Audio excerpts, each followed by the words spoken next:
Yesterday at IFA, Sony launched three phones: the Xperia Z5, Z5 Compact, and surprisingly, the Xperia Z5 Premium. I haven't really been excited about a new Xperia for a while now. The Z2 was in fact the last phone we reviewed here on C4E Tech. But these devices have my attention and hence this video of my thoughts.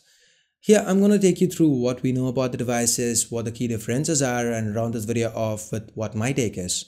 But before we get to that, if this is your first time here or in case you've experienced this before, get it? Yeah, forget it. My name's Ash, this is C4E Tech, and you're watching my initial thoughts on the Xperia Z5. Let's get started.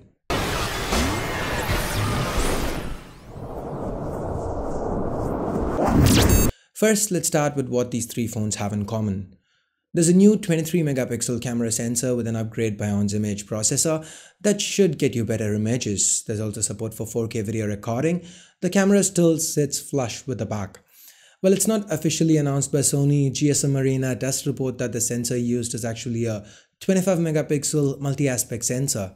Without going into the theory of it, what this means to you is that when shooting widescreen, you aren't gonna have to lose quite as much resolution as you'd normally do. The Z5 can shoot 20 megapixel widescreen images as it doesn't crop the 23 megapixel 4:3 picture, but rather uses a different part of the multi-aspect sensor. Sony also mentioned the use of a hybrid autofocus that should get you the fastest autofocus speeds on a smartphone camera, 0.03 seconds. There's also a feature called clear image zoom. This should let you zoom 5x into the image without loss of quality. Sony claimed to have achieved this with super resolution or shooting multiple images to get the detail. There's also Sony's steady shot for advanced image stabilization that works with both still images and video. We still have the stereo front-facing speakers, water and dust resistance, IP6568 certification. The power button has now been revamped and includes a fingerprint sensor. So that's going to be interesting, fingerprint sensor to the side of the phone instead of on the home key. Anyway, all three phones are packing Snapdragon 810 underneath and have 32 gigs of internal storage with support for microSD. Sony also claims 2-day battery life across devices. We'll talk about it when we get the devices in hand. Anyway, now let's get to the key differences. Sony's used three different displays here.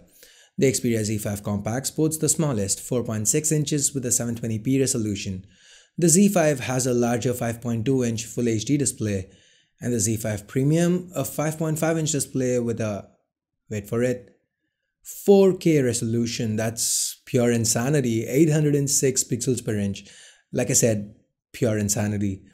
Anyway, the build's gonna be a little different as well. The Z5 Compact has a plastic body, the Z5 an aluminum with frosted glass to the back, the Z5 Premium stainless steel with a mirror-like finish to the back. Moving on, both the Z5 and the Z5 Premium still have 3 gigs of RAM while the Z5 Compact has just 2. Similarly, there's a difference with battery capacities as well. 2700 mAh on the Z5 Compact, 2900 mAh on the Z5, and 3430 mAh on the Z5 Premium. And with that, let's get to my thoughts. Let me get this out of the way. From the promotional and hands-on videos that I've seen coming out of IFA, the Z5 Premium does look stunning. And 4K for the first time on a smartphone, that's headline-worthy news. I really want to get my hands on it. Do I feel it's practical? Well, that's a different question, and my answer to that is going to be not really. But the novelty factor of it does have me interested. But then again, I am wary of the 810 chip inside. The 810 has had its issues with throttling and heating on devices with 1080p displays. So 4K, remember, 4K is 4 times Full HD, so the Adreno 430 inside needs to work 4 times as hard as on the Z5 Premium than on, say, the One M9 G Flex 2 or the OnePlus 2. Again, for a similar reason, I have my doubts on the battery life on the Z5 Premium as well. 4K display, 3430 mAh battery. Like I said, we'll wait and see. It's also worth noting that there's no optical image stabilization. They kind of glossed over it in the presentation. So basically, Sony's gone with their digital steady shot for stabilization. It'd be interesting to put the Z5 or the Z5 Premium with a steady shot against phones with cameras that have optical image stabilization like the S6 or the G4 or the iPhone 6 Plus. Again, we'll get to that once I manage to get my hands on these devices. On that note, availability is said to be October, November-ish. The Z5 should be coming out first. So what else? Oh yeah, the two-stage shutter key is still present. There's support for quick charging. There's a 5 megapixel front camera, and all these phones have support for nano SIM cards.